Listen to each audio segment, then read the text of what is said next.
foremost, I want to give all praises to the Heavenly Father, Yahweh, Bahasham, Yahweh Shai, Bahasham, Rachahakwadash. Double honors to the apostles, the elders at Great Millstone who rule well. Peace and salutations, as always, to the elect. And I wanted to go into Daniel, the 8th chapter, as you see the title. And ultimately, I was watching this video by the elder Apostle Tahar. The origins of the alphabet ABC comes from Hebrew and other topics. His channel, GMS Declaring the End. Subscribe, be edified.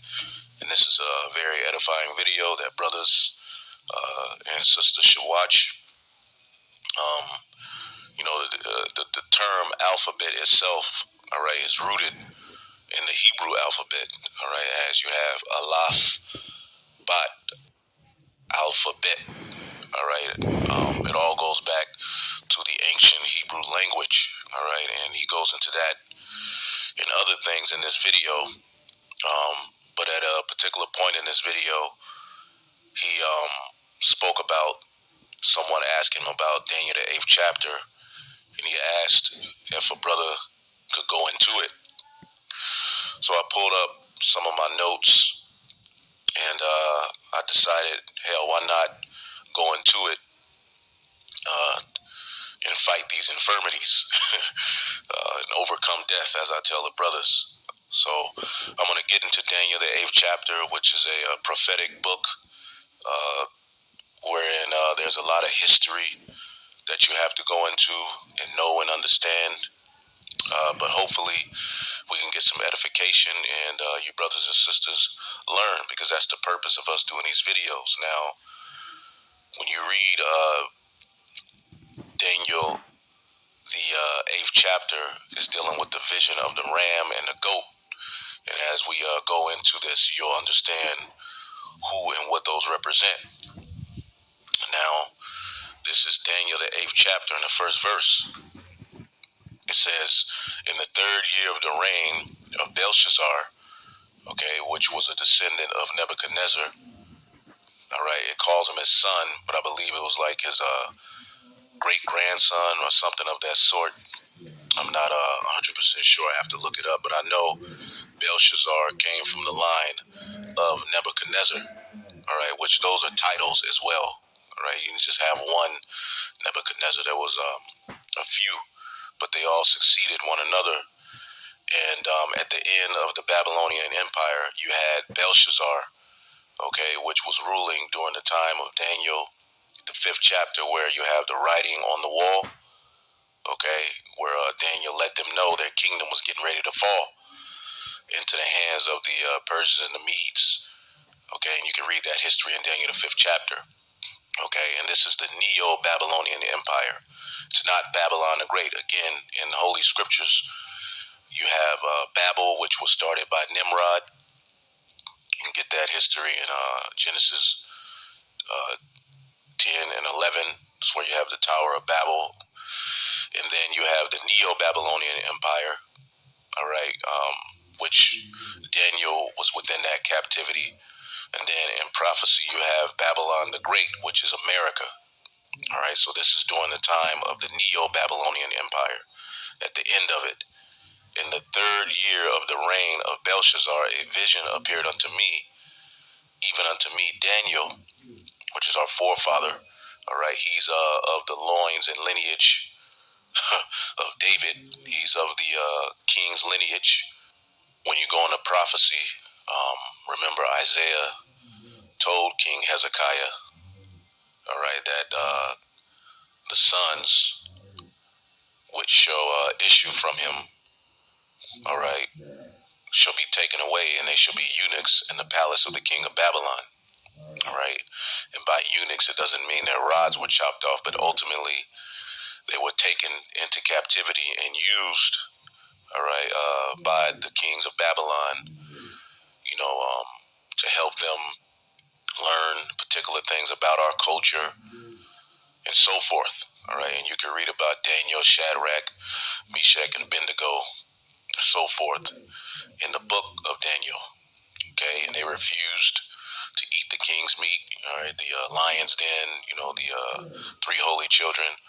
Those were all descendants of David through Hezekiah, which were in captivity in Babylon. Just a history point. So let's go back here, Daniel 8 and 1. In the 3rd year of the reign of King Belshazzar, a vision appeared unto me, even unto me, Daniel, after that which appeared unto me at the first. All right, he received many visions. Daniel, the 7th chapter, is a vision. Okay.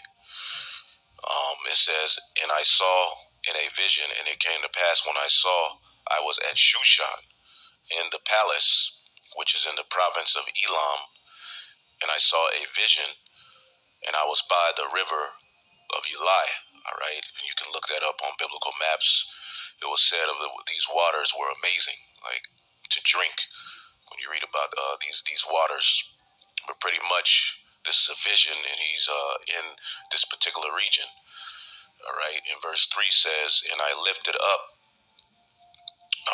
mine eyes and saw, and behold, there stood before the river a ram which had 2 horns, and the 2 horns were high, but one was higher than the other, and the higher came up last. This is speaking of the Medo-Persian Empire, all right, which took down the Babylonians.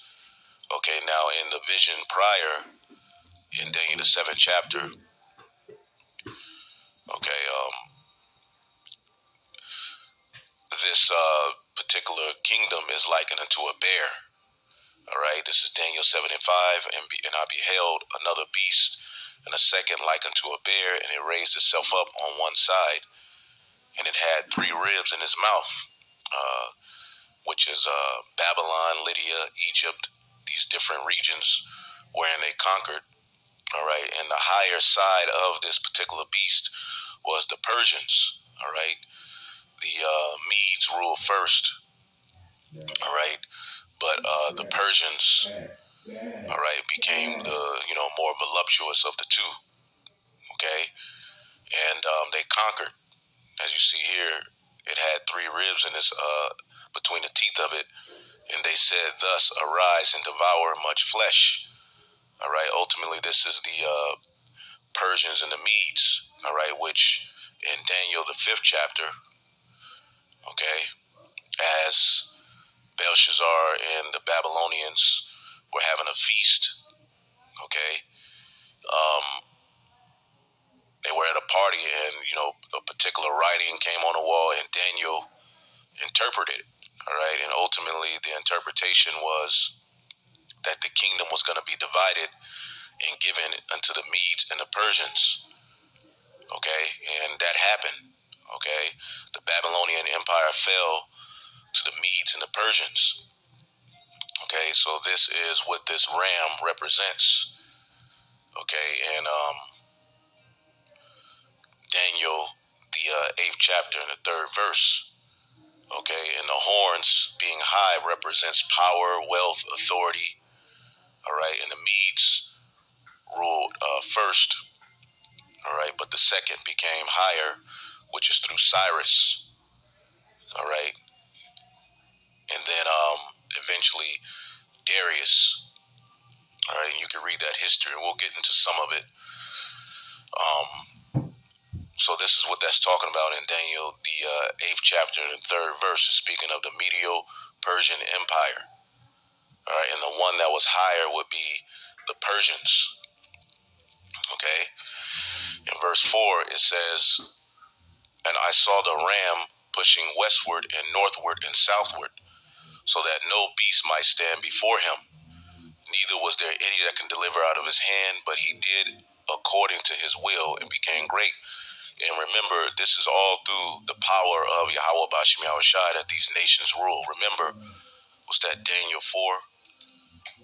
And you can go into the history of what we're reading about in the movie 300.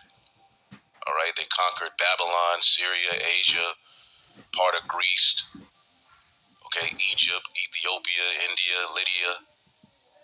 Okay, they were fierce.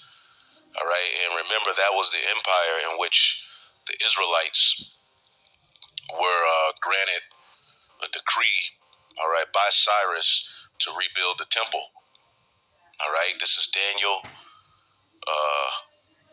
4:17.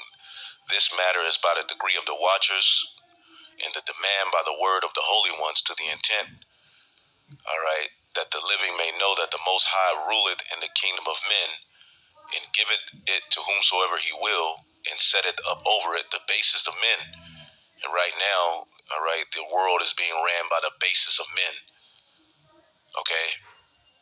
And all of these heathen are ultimately under us, but the Heavenly Father is fair, okay? When you go into prophecy, he allowed these particular heathen to have their rulership, their time in the planet Earth, where they dominated. So no one could say that Yahweh Bahashem Yahushai is unfair.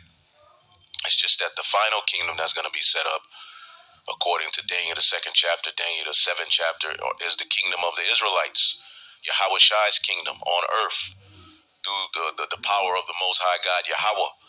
The sons of God under the second Adam are going to be the final rulers forever of this earth, which is the only way that it will prosper into 100% righteousness.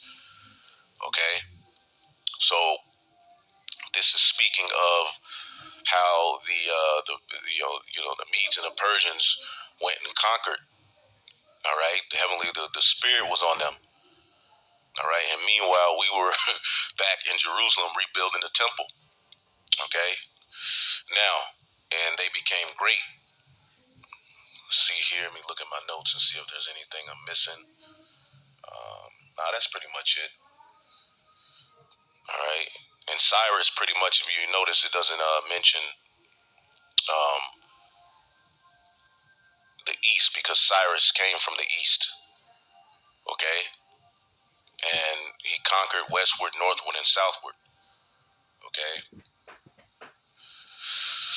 Let's see here. Let's go to the next verse, Daniel 8:5. It says, "And as I was considering, behold, a he-goat came from the west on the face of the whole earth, and he touched not the ground," speaking of the swiftness of the Greek empires, headed by Alexander, all right, the Great, the Creep, all right, or whatever you want to call him, okay?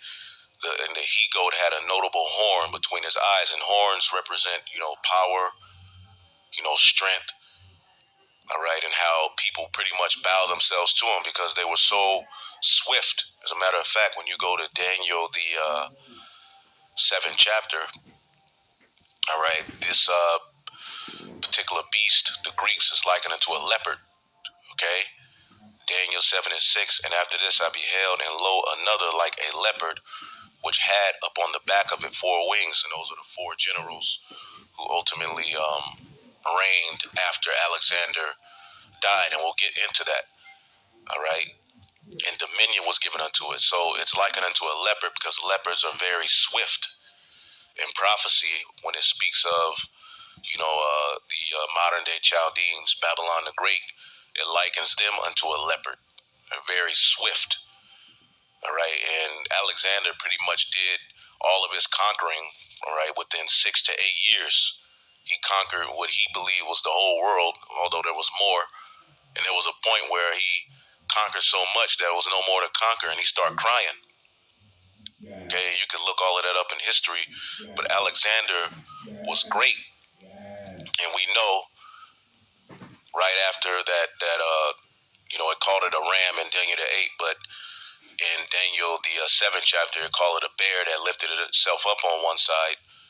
Okay, the next empire to rule was the leopard, the Greeks. Okay, so that's what this is speaking of in Daniel, all right, the 8th chapter.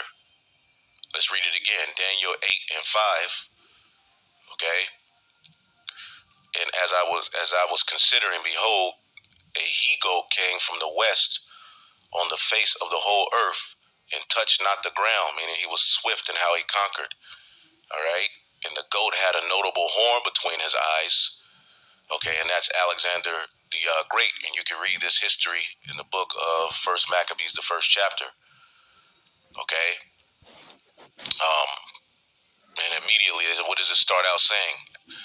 All right, First Maccabees 1:1, and it happened after that Alexander, the son of Philip the Macedonian, all right, which these are Edomites who were conquering, okay, and even Philip's father, they were already conquering, okay, but this is the beginning of the Edomite beast system. It starts with the Greeks, okay, and it says, and it happened that after Alexander, the son of Philip the Macedonian, came out of the land of Chittim, had smitten Darius the king, all right, of the Persians and Medes.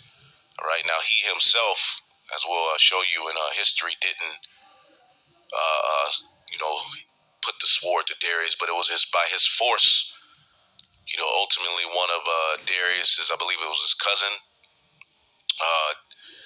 he pretty much wounded Darius, and eventually, as the Greeks were pressuring, you know, the Medo-Persian Empire, all right, they were like, we need to surrender, but Darius, you know, and Alexander were having, you know, pretty much back and forth via letters, and none of the flattery that they were offering Alexander, all right, worked. Alexander had it on his mind to conquer. He didn't want to join the empire. He wasn't taking any marriages. He wasn't taking part of the kingdom. He wanted the whole kingdom, all right? And eventually Darius, by the force of Alexander, died, all right? We'll get a little bit of that history in a minute. But he smitten Darius, king of the Persians and Medes, that he reigned in his stead first over Greece. And he made many wars and won many strongholds, and he slew the kings of the earth. And he went through the ends of the earth and took spoils of many nations, inasmuch that the earth was quiet before him, whereupon he was exalted and his heart was lifted up. The pride of thine heart. This is an Edomite. Now, mind you, when Alexander came into power, okay, the Israelites, as we'll show you, he didn't put too much hell on them. All right, pretty much they were like a vassal. He allowed the Jews, he was intrigued by the Jews. One of the high priests, according to the book of Josephus, showed him, all right, that he was written in prophecy. So he had respect for the Jews, okay? Judah, Benjamin, and Levi, all right? Pretty much who were primarily in, you know, Jerusalem at that time, all right? He had a respect for him. He didn't put too much hell in him. And we're going to show you eventually through Antiochus that hell came. So it says he gathered a mighty strong host and ruled over countries, kings, and nations who became tributaries unto him. Okay? And eventually he died. So we'll go back to this. Let's go back to Daniel, the 8th chapter. Okay? So Alexander took down, okay, the Persians and the Medes. He got control of Babylon, Egypt, and he did this in about 6 to 8 years. So it was like, whoa, all right, you know, the spirit was on him. Now remember, Esau is blessed with the sword, all right? So his ability to conquer wasn't by his own might, but it was through the inspiration and power of the Most High God, Yahweh, all right, that he had this power. Remember, Isaac, okay, blessed your ass with the sword, okay? So you were given this sword for prophecy's sake, okay? So as we go to verse 6, let's read 5 again. It says, and as I considered, behold, a he-goat came from the west of the face of the whole earth, and he touched not the ground, and the goat had a notable horn between his eyes. That's Alexander. And he came to the ram, which had 2 horns, the Medo-Persian Empire, all right, which I had seen standing before the river, all right, and they were great in power, okay?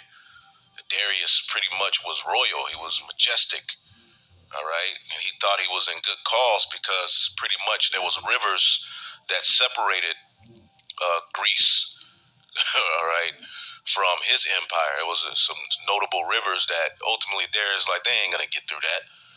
But there was a spirit on Alexander, and they got through the rivers and eventually came to his empire and took it, okay?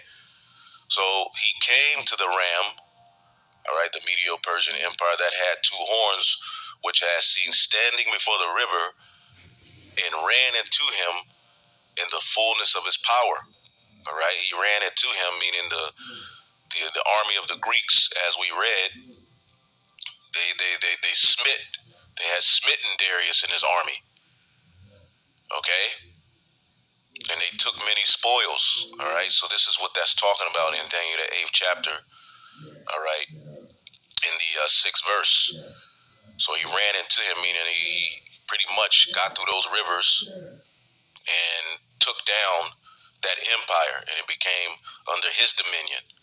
Verse 7, and I saw him come close to the ram, and he was moved with choler against him. All right, and when you look up the word choler, it just means anger. Let's look up that word choler, because they were sending letters back and forth to one another. Let me see here. Darius and Alexander. Bitterness. You see that word marah. Anywhere you see that, all right, that's bitterness. Marar, to be bitter, to show bitterness, to be enraged. There was a spirit on Alexander, like, nah, we taking these niggas down. And I found, some little bit of history. You can look it up. I'm not gonna go all into it, just to get through the breakdown. But Alexander the Great's letter to the Persian king Darius. Okay, it says, a lot we know about Alexander the Great comes from the great Greek philosophers Plutarch and Arian. All right, both of them were born centuries after Alexander died. All right, and you can also get the history of Alexander from the Holy Scriptures. All right, and it's funny, everybody acknowledges Alexander as a real person who existed. All right, and he doesn't have as even close to as many manuscripts as the Old and New Testament. All of these people, Yahweh Shai, the disciples were, fake, mythical, characters that were created. But Alexander, who has less manuscripts, is somehow a real person. But Yahweh Shai, the disciples, who as well by Roman philosophers and historians were stated to be real people, but for some reason now they're fake. Even in those particular councils, Nicaea and those councils, they never, not once did they say Yahweh Shai was fake or he wasn't a real person. They were just discussing his divinity. But here in these times, people say that Yahweh Shai, who the world ignorantly calls Jesus Christ, was a fake individual and made up. Right? But those same people will say Alexander, okay, and a lot of the Roman emperors were real, which some of those can be found in the scriptures. Anyway, it says, however, historians consider their work very reliable. All right. It says, keep in mind that let's go back to 333 BC when the Battle of Issus was fought, which is one of the, the Syrian, when they're dealing with the Syrian wars, and we'll get into that, where pretty much, Alexander and his army with very little took down the Medo-Persian Empire. Okay? And I believe the first was called the Battle of Issus. Okay? It says, when the Battle of Issus was fought between the Macedonian king Alexander and the Persian Emperor Darius III, both sides faced a massive number of casualties during the battle. All right, but the more casualties that were lost were on the side of the Persians. It says, but despite being outnumbered and facing tremendous resistance, Alexander, armed with the sword, spear, and adrenaline, pretty much the spirit of the Lord was upon him. Okay? Remember, even Cyrus, even the Medo-Persian Empire was set up by the Lord. Cyrus was called the Lord's anointed. Okay, he was anointed to allow us to rebuild the temple. Anyway, it says, pushed through the gaps and got really close to Darius. Alexander's fearlessness and confidence gave goosebumps to Darius, and he fled the battle. The Macedonian army chased their fleeing enemy until the sun went down. However, they failed to arrest Darius alive because it was Darius's, either his cousin or he was the uncle. I forget the dude's name. Cassis, or I forget his name. I have it somewhere written. Bessus. Bessus. That, when you go into history, it's different accounts, but pretty much the force of the Greeks, had, Darius's men saying, look, let's submit to these people. And Darius was, he was like, hell no, I'm not submitting. I'll offer him this, I'll offer him that. And they were sending letters back to one another, and the letters were, made Alexander pissed. And eventually Bessus, who was related to Darius, had one of his men wound Darius, and eventually, as the Greeks kept conquering, they found him. So when you read in First Maccabees 1:1, all right, when it says Alexander has smitten Darius, it was just really his force.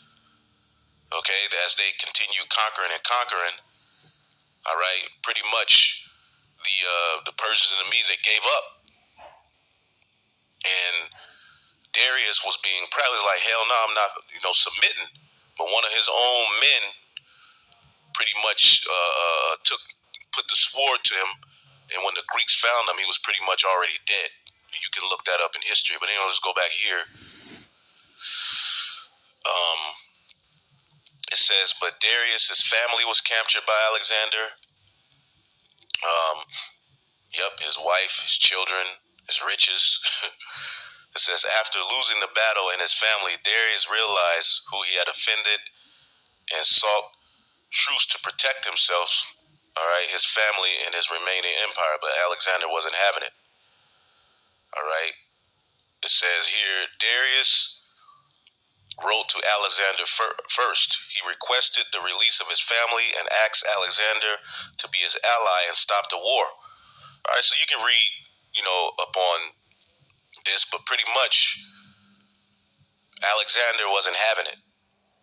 There was a spirit on him, as you can read here in Daniel, the 8th chapter and the 7th verse.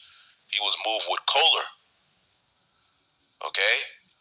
He was like, hell nah. I want it all. All right, the brand new socks, drawers, everything. I want the whole kingdom. I'm not taking any part. I'm not taking any deal. So as they were sending letters back and forth, eventually the Greeks kept conquering, and Darius fled, and eventually one of his own men took him out. Daniel 8:7. And I saw him come close to the ram, the Medo-Persian Empire, which at this time Darius was the man, and he moved with choler against him, bitterness, and he smote the ram and brake his two horns. He took down the Medo-Persian territory, and it became his, and there was no power in the ram to stand before him. Okay?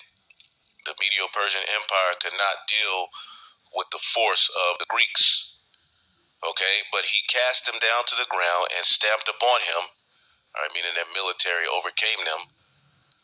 Okay, and there was none that could deliver the ram out of his hand. Okay, none of the allies that Darius had. Okay, not one of them could pretty much help him. All right, and that happened in 3 battles. All right, the first one of them was at Issus.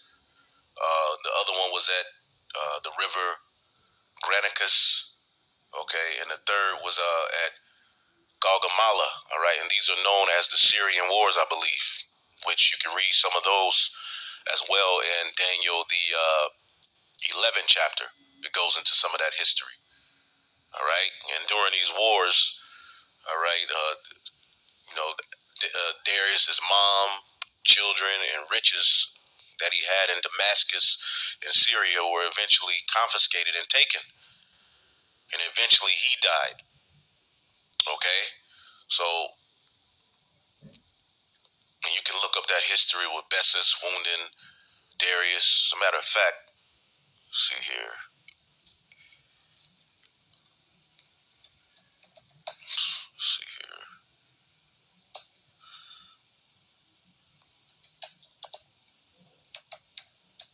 Bessus killed Darius. There's different accounts, but pretty much when you do the research and the study, you'll find out that Bessus, who was related to Darius, he was pleading with Darius to just surrender. Okay? Let's see here. Yep. Bessus fleeing from the pursuing Macedonian forces. Bessus and the rebels carried Darius III in a covered wagon, reportedly in golden chains, in order to buy some time for their escape. Bessus and his co-conspirators killed Darius and left his body by the road. The murder took place near Hecatompylus in 330 BC, showing you that the Bible was on point with the history. All right? Let's see.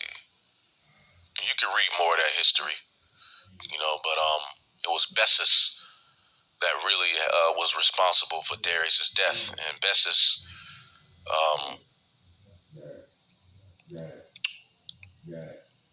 was, and you could just read that, just look it up if you want to learn more.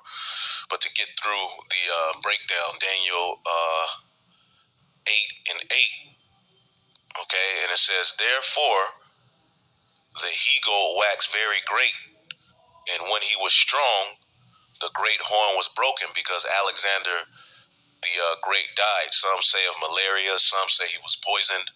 Now, malaria, which is a viral infection, was something that a lot of people around that time were dying of.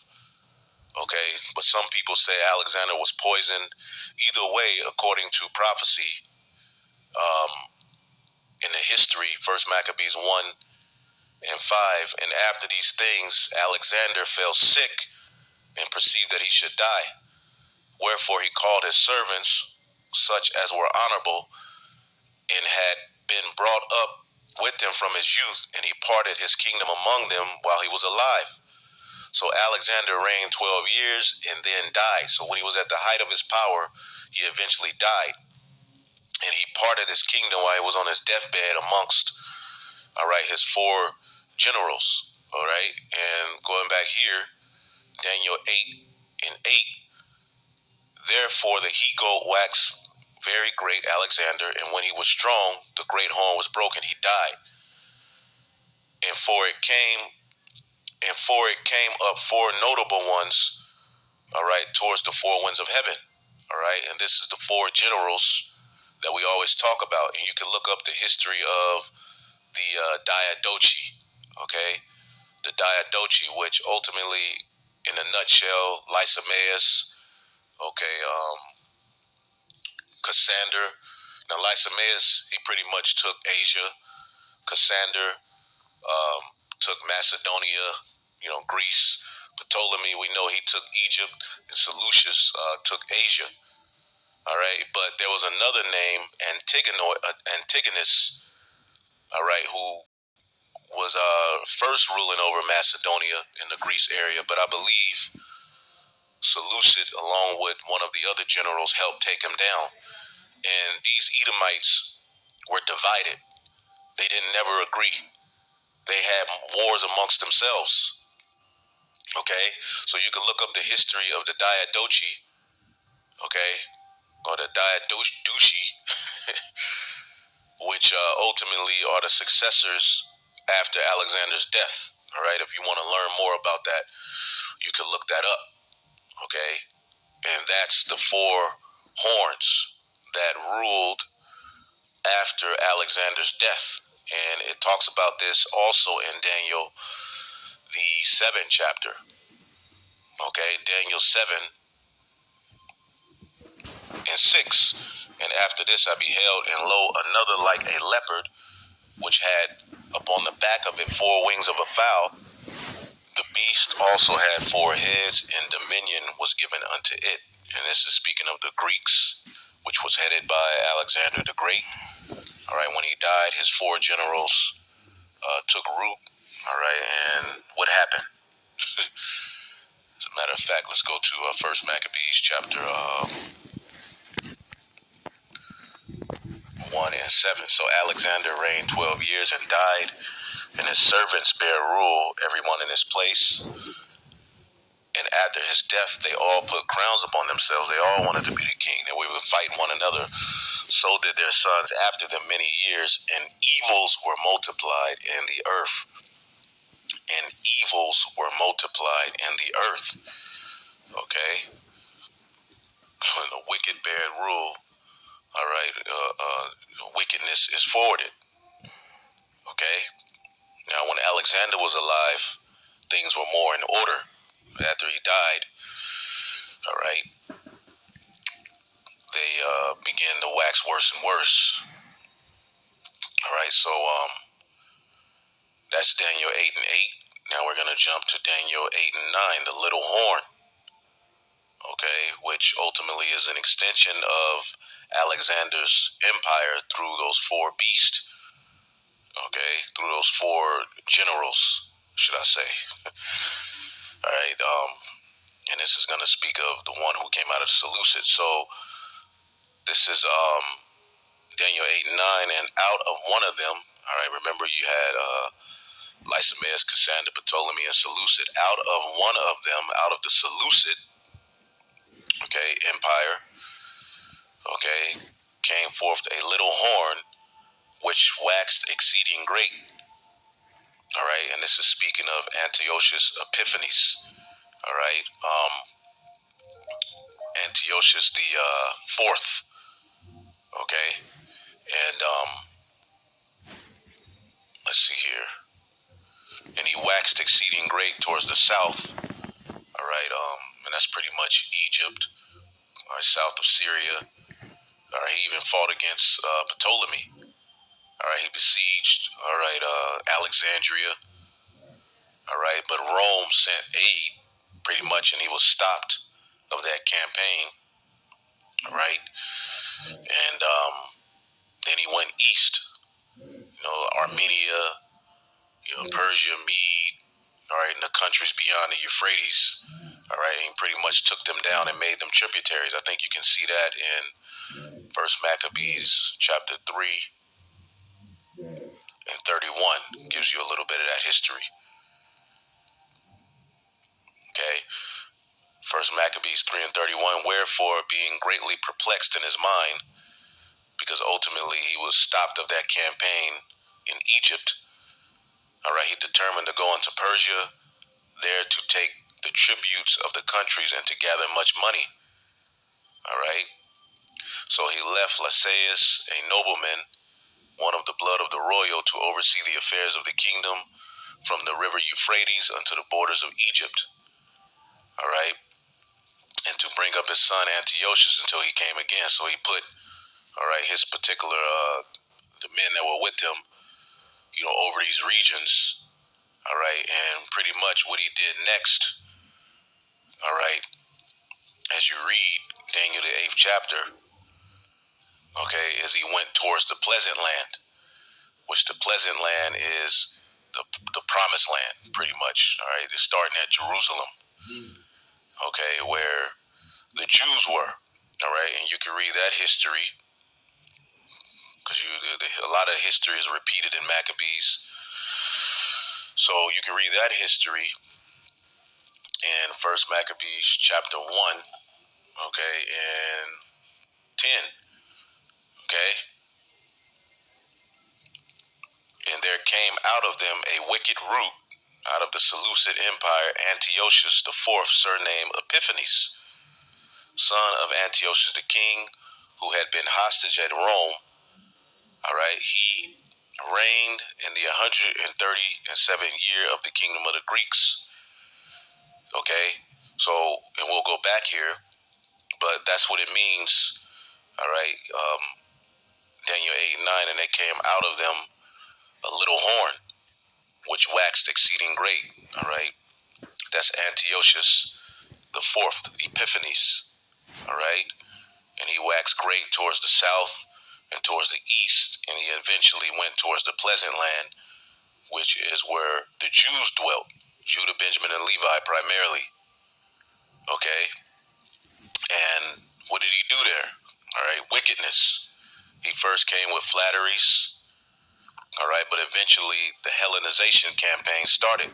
All right, now remember when Alexander the Greek was alive, pretty much you go into the history, he allowed the Jews to pretty much keep their customs. As a matter of fact, I pulled this up. Persecution of the Jews, dealing with Antiochus the Fourth. It says the Seleucids, like the Ptolemies before them, held a suzerainty over Judea. All right, and when you look up this word, a suzerainty is a relationship in which one state, all right, or other polity controls the foreign policy in relations of a tributary state while allowing the tributary state to have internal autonomy. The dominant state is called the suzerain. All right, pretty much you're a vassal. Okay, now before, all right, Antiochus the Fourth came, the Jews were, all right, like a vassal. All right, but they were able to keep their customs. When Antiochus came, all right, as we read in First Maccabees 1:10, he was a wicked root. Okay, and you can read about the rest of what happened as far as him, by flatteries, ultimately causing friction and eventually sacking the temple, coming in there, stealing things, causing friction between the priest, doing the wickedness that Esau is known to do. Eventually, the daily sacrifice was taken away, and we'll get to that. But reading this, all right, the Seleucids, like the Ptolemies before them, held a suzerainty over Judea. They respected the Jewish culture and protected the Jewish institutions. All right? This policy was drastically reversed by Antiochus IV, seemingly after what was either a dispute over leadership in the temple in Jerusalem and the office of high priest. All right? Because you had a high priest at the time by the name of Onias, all right, which you can read the history of him in, the First and Second Maccabees, who wasn't down with the Hellenization, but he had a relationship, with some of the Seleucid Empire, which eventually became to his detriment, and eventually his brother Jason was set up, okay, and he allowed and did wickedness, man. Okay, it said this triggered a revolt against the rule, the Maccabean revolt. All right, and that's where you can read about that in the book of Maccabees. And the thing is, you have Christians saying that the Apocrypha is null and void. Well, where do you read about the history, all right, we're reading about this history, but where can you read? Where can you expound upon this history? Where can you expound upon, okay, the leopard? Because remember, these four beasts that we're reading about, according to the book of Zechariah, the first chapter, are responsible for what? This is Zechariah 1:18. Then lifted up mine eyes and saw, and behold, four horns. And I said unto the angel that talked with me, what be these? And he answered me, these are the horns which have scattered Judah, Israel, and Jerusalem. Okay? So if these horns, all right, which these are the same four horns or the four beasts that Daniel expounds upon in his vision, where do we get the history? Because you can go into the Bible and find the history of the Israelites amongst these various beasts. Okay? Where do you expound upon, all right, this beast, the third beast that's likened to a leopard, which is the Greeks? You expound upon that by going into the book of Maccabees. You see? Which is a part of the Holy Scriptures. It's the history. You can go into secular history and you can go into the actual Bible in the book of Maccabees and read about what happened with the Israelites as they were in the Greek captivity. They were Hellenized, which is a big part of why they eventually became uncircumcised, became called Gentiles, a lot of them. All right, but you had a remnant of them which resisted, okay, the Hellenization. And that's what's called the Maccabean Revolt, which eventually would lead into other histories, all right, Hasmonean dynasty and so forth, all right, which is why you had those of the circumcision on the scene, all right, at the time Yahushua came, because they were ultimately offsprings of these who resisted and kept to the customs, okay? So this is where you get Hellenization, all right? The Antiochene crisis of the Jews. These decrees were a departure from typical Seleucid practice, which did not attempt to suppress local religions in their empire. So before Antiochus Epiphanes came on the scene, all right, you know, the Seleucid, all right, although they had power over Judea, okay, they allowed the Jews to keep their religion. They allowed the Jews to keep, you know, their customs. All right, but as we're reading here, Daniel 8 and 9, this horn that waxed exceeding great, Antiochus, verse 10, it says, and it waxed great even to the host of heaven. All right, and it cast down some of the host and of the stars to the ground and stamped upon them.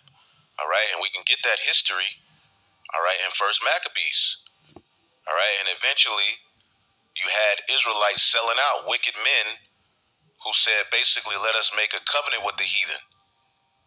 All right, because things were getting hard.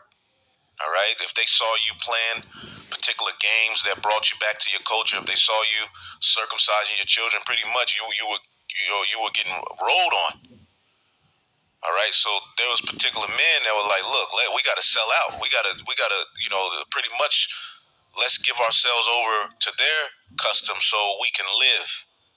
But then you had others, you know, the Maccabean and those who joined themselves into them that were like, hell no. All right.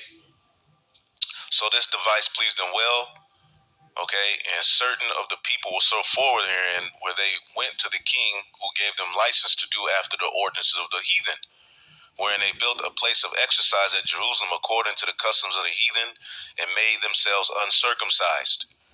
They were still the Jews, but they became uncircumcised, all right, which is a big part of why in the New Testament you had Israelites being called the uncircumcision or heathen, because they forsook the holy covenant and joined themselves to the heathen and were sold to do mischief. Okay? So, now when the kingdom was established before Antiochus, he thought to reign over Egypt, that he might have dominion over two realms. So we read the history of how he set up particular of his family members and, you know, particular men that were aligned to him, you know, and set them over these regions. But he went to the pleasant land, Jerusalem, to do this wickedness. Okay? So as you keep going down, verse 20, and after that Antiochus had smitten Egypt, he returned again, all right, in the 43rd year, and went up against Israel and Jerusalem with a great multitude.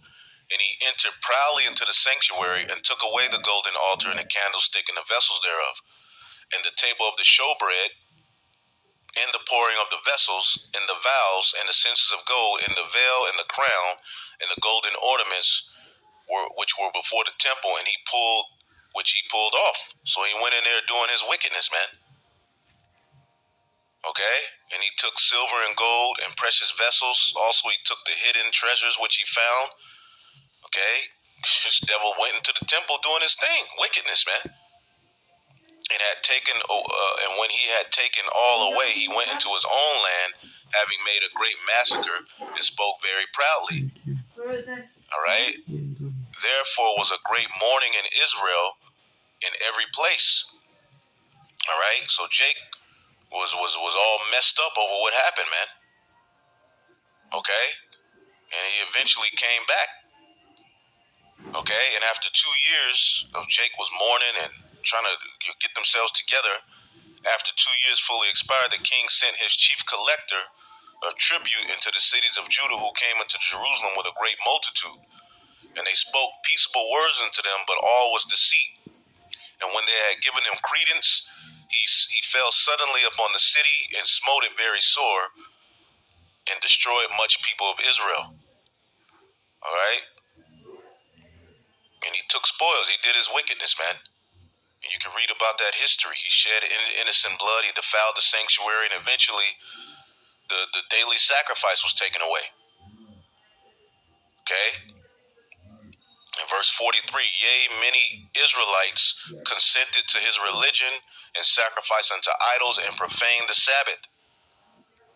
For the king has sent letters by messengers unto Jerusalem and to the cities of Judah that they should follow the strange laws of the land and to forbid burnt offerings and sacrifice and drink offerings in the temple, that they should profane the Sabbath and festival days. So that's what this is talking about. All right, in Daniel, okay, the 8th chapter and the 10th verse. All right, he waxed great even to the host of heaven. All right, meaning you're in your rulership. All right, when it says you reach to the heavens, meaning your rulership is great. Okay, but Esau's he's in the heavens. All right, but he's going to be cast down. All right, and it cast down some of the host and the stars, which are the Israelites. All right, the priesthood, to the ground and stamped upon them.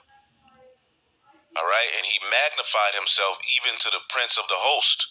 All right, he eventually got to the high priest. Okay, in which, Onias was high priest at a particular point. All right, but with the wickedness of the Greeks, he was eventually put to death in a sellout.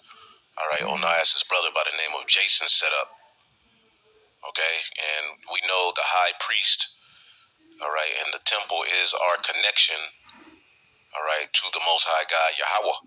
Okay, so as you read here, yeah, he magnified himself even to the Prince of Hosts, and by him the daily sacrifice was taken away.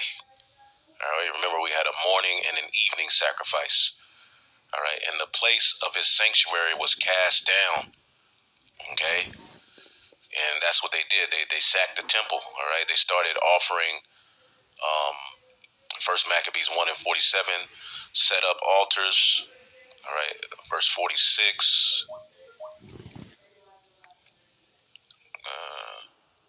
Verse 45, and forbid burnt offerings and sacrifice and drink offerings in the temple, that they should profane the Sabbaths and festival days and pollute the sanctuary and holy people, set up altars and groves and chapels of idols and sacrifice swine's flesh, right? Because they knew the sacrifice was our connection to the Most High. So what they did was sacrificed swine's flesh, an unclean beast, knowing those things were not permitted. All right, by the Most High God, Yahweh. Okay, so they started doing wickedness, and the Greeks loved that swine, and you can see that same influence here today. All right, they got you niggas on the commercials, promoting McRibs. Okay, swine's everywhere. Okay, and that they should also leave their children uncircumcised and make their souls abominable with all manner of uncleanness and profanation. So to the end, they might forget the law and change the ordinances, and that's what happened. That's why in the New Testament, all right, you read about these uncircumcision, because eventually these children raised their children in this manner, okay, and their children raised their children in this manner, okay, and you had a whole host of the seed of Israel, of Judah, Benjamin, and Levi primarily, all right, who eventually went into the Roman captivity, okay, uncircumcised, weren't following the customs. All right, so this should help you to understand why in the New Testament you see Israelites called heathen, because the whole book tracks the chosen seed. Okay, just because at one point they were called heathen and Gentiles and uncircumcision, all right, doesn't mean it's talking about heathen or actual other nations. No, this is what happened. And it started with Antiochus the Fourth, Epiphanes. He took away the daily sacrifice. Okay? So let's keep going here. Verse 12. And an host was given him against the daily sacrifice by reason of transgression. All right? And a lot of Jews pretty much helped Antiochus out of fear. They sold out. All right? And pretty much, helped him to do the wickedness he was doing. All right? And it cast down the truth to the ground, and it practiced and prospered. All right? And it's speaking of Antiochus and the Greeks at that time. All right? Ultimately doing what they will. All right? Having power. All right? Which, who ordained them? All right? The Most High. This is prophecy. Okay? It sounds harsh, but this is what the Most High ordained through the Holy Spirit. Okay? And at that time, pretty much, if you were found practicing the customs of Israel, the law, statutes, and commandments, or if they found verse 57, as a matter of fact, I'll start at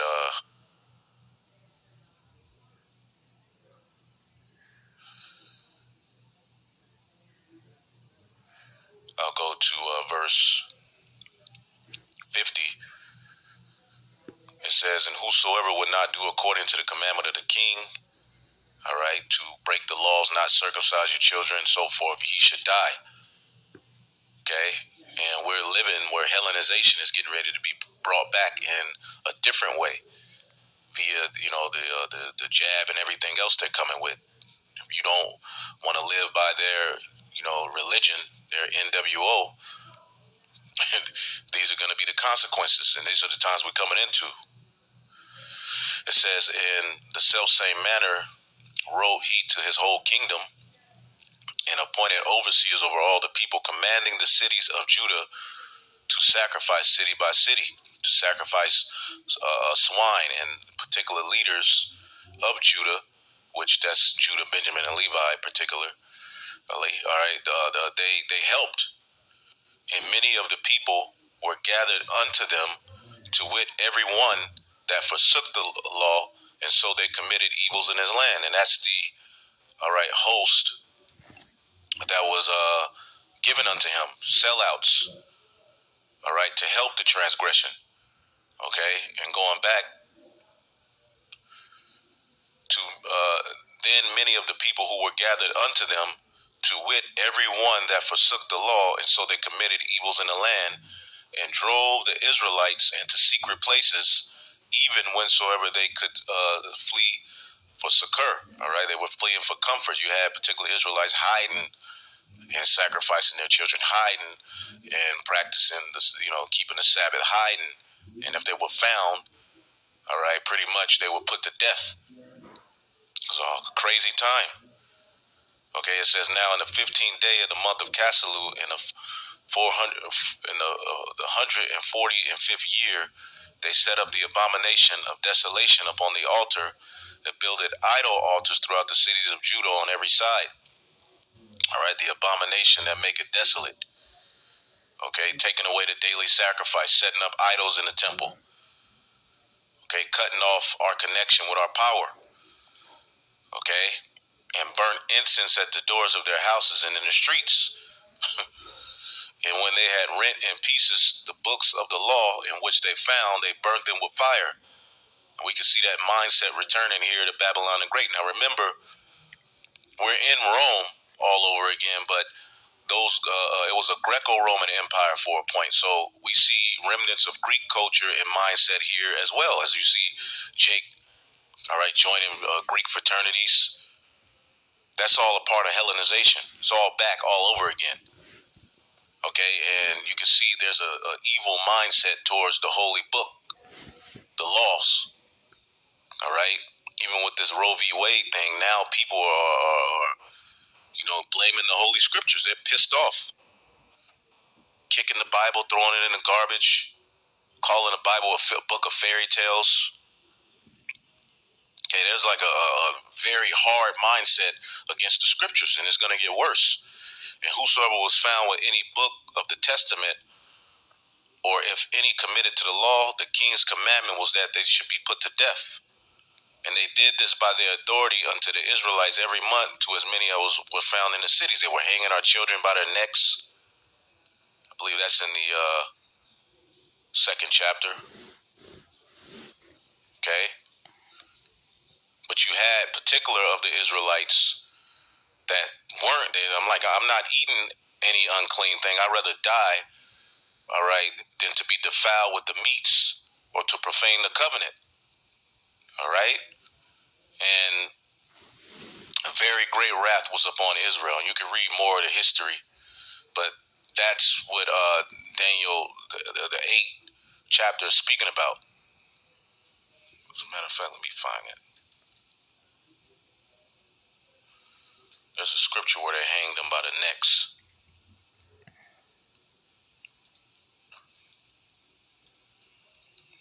Showing you that these are the Edomites. First Maccabees 1:61. And they hanged the infants about the necks and rifled their houses and slew them that had circumcised them. All right, so the hanging by the neck, right? The Greeks did that back then.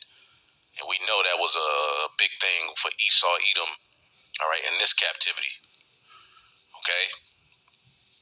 So, going back to Daniel, the 8th chapter, let's read 12 again.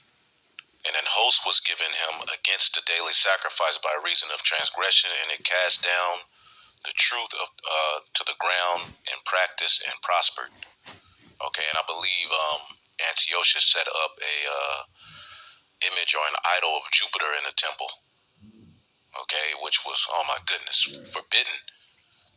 All right, and see, when they're coming at our people, which now is a spiritual temple, and when they're coming at our people with all of these idols and all of this wickedness, that's what they're seeking to do, to cut us off from our powers. But the water Yahweh Bashmi Ashai for a remnant, which is likened to the true spiritual temple, where there's a connection that can't be cut off.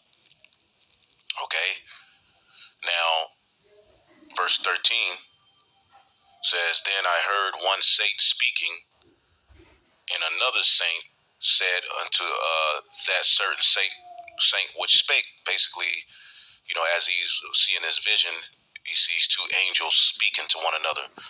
All right, and the question was asked, how long shall the vision concerning, shall be the vision concerning the daily sacrifice and the transgression of desolation, to give both the sanctuary and the host be trodden underfoot? How long is, these devils pretty much gonna, from the time that they cut off the daily sacrifice, all right, how long will they be allowed to do this? Because remember,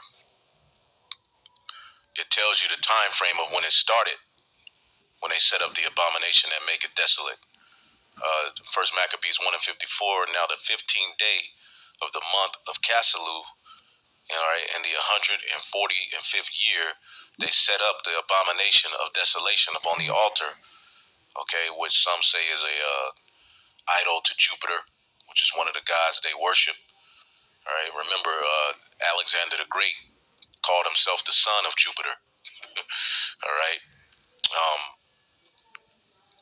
and we'll get to that in just a minute, but pretty much the angel answered, it's going to end, Daniel 8:14, and he said unto me, unto 2,300 days, then shall the sanctuary be cleansed, all right, which is 2,300 days, which when you add that up, that's about 6 years and 3 months. That's how long, all right, that evil and wickedness will be going on, all right, until the temple was eventually cleansed, all right, in First Maccabees, the 4th chapter, via Judas the Maccabees, and those who didn't bow and fought. Okay,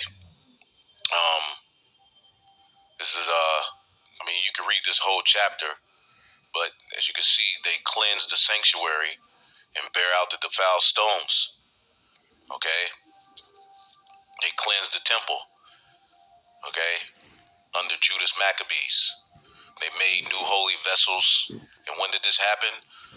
All right, in 1 Maccabees 4:52. Now on the 5 and 20th day in the 9th month, which is called the month of Caselu, in the 140th and 8th year, they rose up betimes in the morning and offered sacrifice according to the law upon the new altar of the burnt offering which they had made.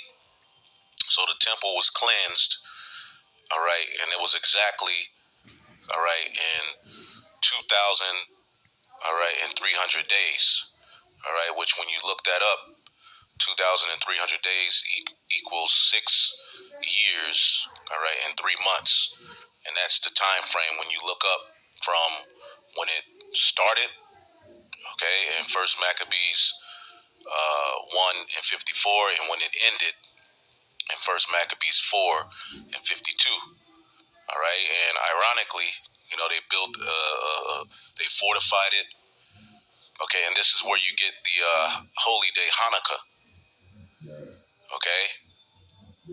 So it says, and they offered sacrifice according to the law upon the new altar upon burnt offerings which they had made. Look at what time, what day the heathen had profaned it. At the same time they had profaned it, at the same time, 6 years and 3 months later, all right, where they cleaned it. Even that it was dedicated with songs and cisterns and harps and cymbals. And the people fell upon their faces, worshiping and praising the God of heaven who had given them good success.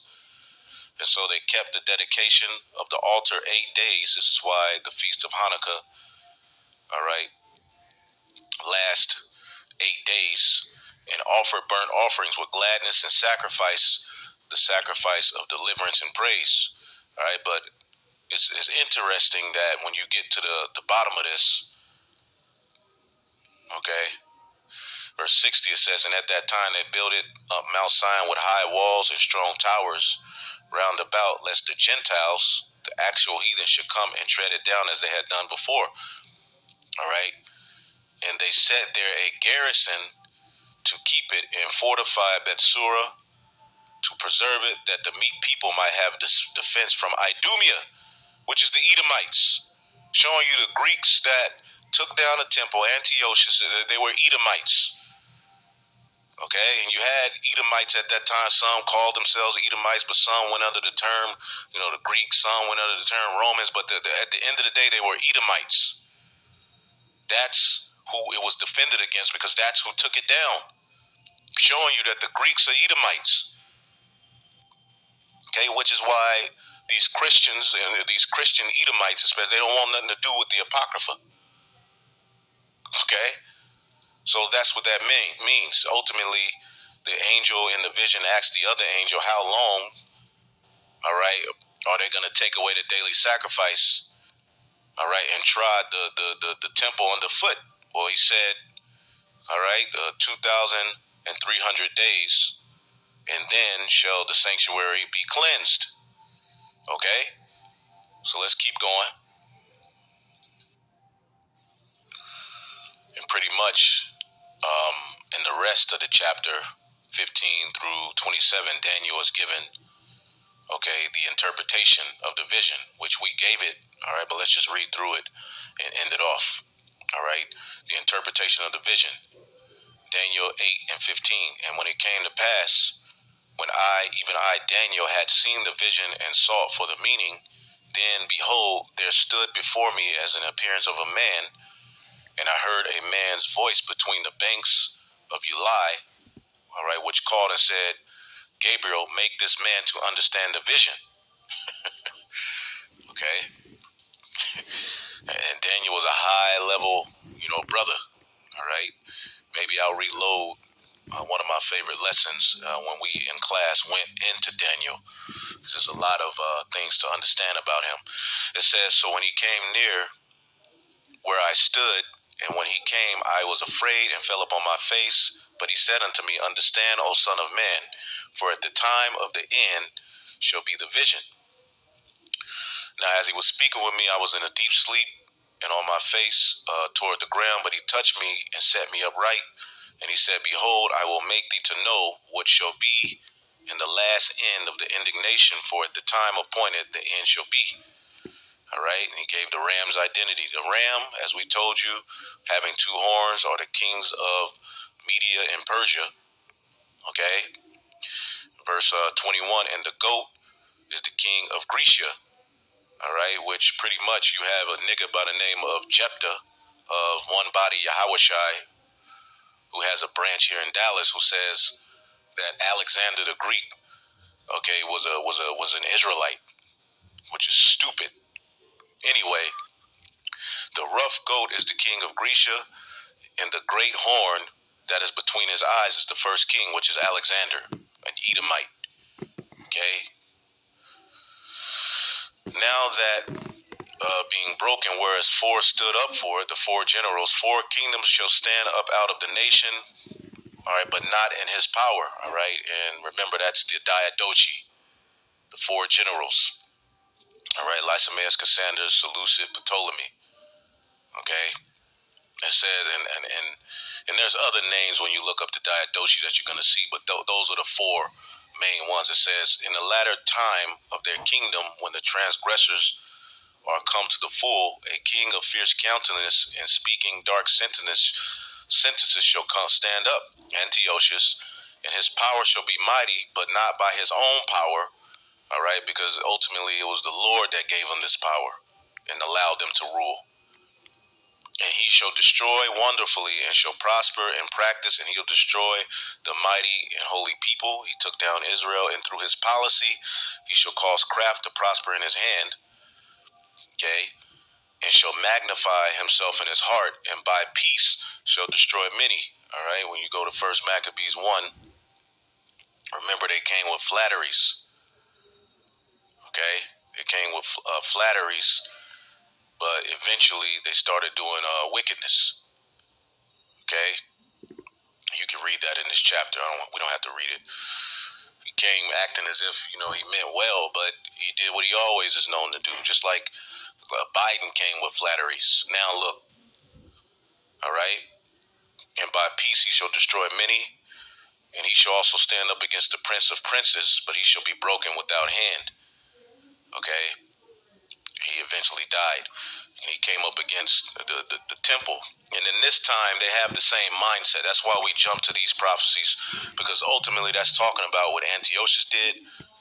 All right, but we know that which is then is now. And it says, and the vision of the evening and morning, which was told is true.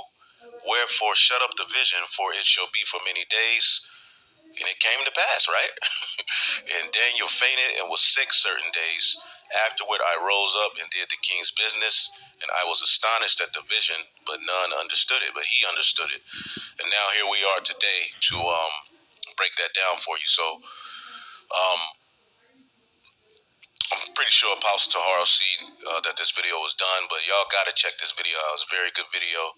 Also check out the street speaking from this week, and where they went into it as well, went into particular things. And hopefully y'all edified. On to the next. Shalom.